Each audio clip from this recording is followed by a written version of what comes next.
Hello friends, આજે આપણે બનાવવાના છીએ ફરાળી પેટીસ. એના માટે મેં અહીંયા બટાકા બાફીને મેશ કરીને રાખેલા છે.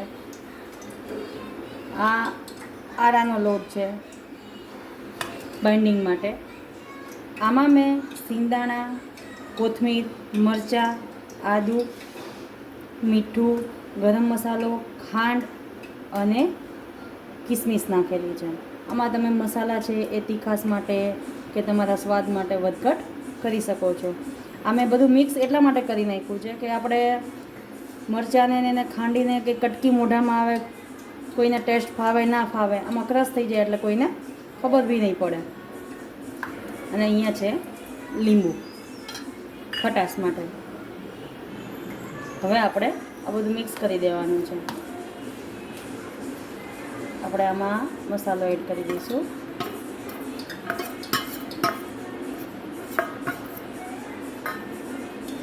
અને ઘણી જગ્યાએ બફવડા પણ કહેતા હોય છે, ઘણી જગ્યાએ પેટીસ કહેતા હોય છે.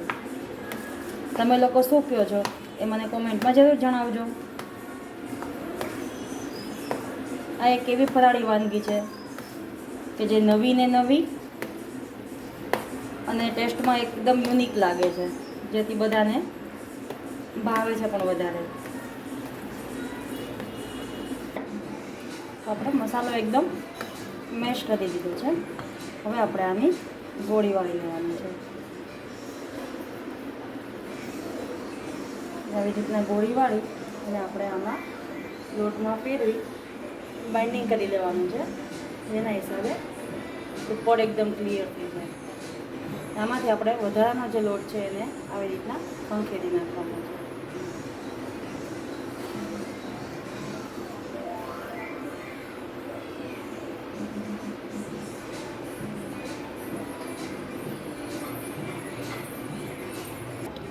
તો આપણે આ રીતના બધી પેટીસ બનાવી લેવાની છે. હવે આપણે અહીંયા ઓલરેડી પહેલેથી તેલને ગરમ થવા મૂકેલું જ છે. આપણું તેલ આવી ગયું છે. હવે આપણે આમાં તળી લઈશું.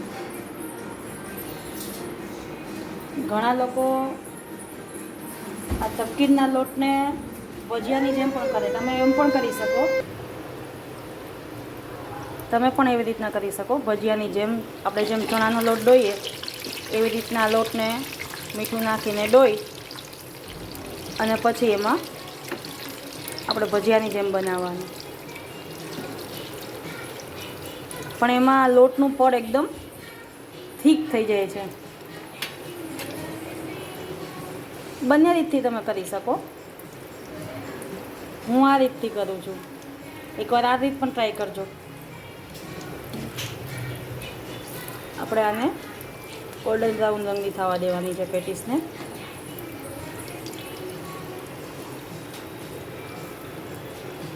હવે તમે જોઈ શકો છો આપણી પેટીસ એકદમ રેડી થઈ ગઈ છે. હવે આપણે એને કાઢી લેવાની છે.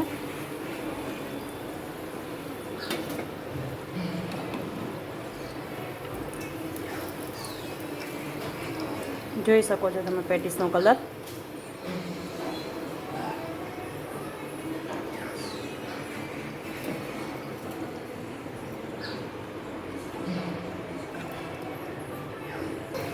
આપણે આવી જ રીતના આપણી બધી પેટીસને રેડી કરી લેવાની છે. તો ફ્રેન્ડ્સ, રેડી છે આપણી ફરાળી પેટીસ, જેને આપણે આંબલીની ખાટી મીઠી ચટણી અથવા તો તમે ગ્રીન ચટણી સાથે પણ ખાઈ શકો છો. મેં અહીંયા આંબલીની ચટણી બનાવેલી છે. રેડી છે આપણી પેટીસ. જો તમને રેસીપી ગમે તો લાઈક કરજો, શેર કરજો, સબસ્ક્રાઈબ કરજો.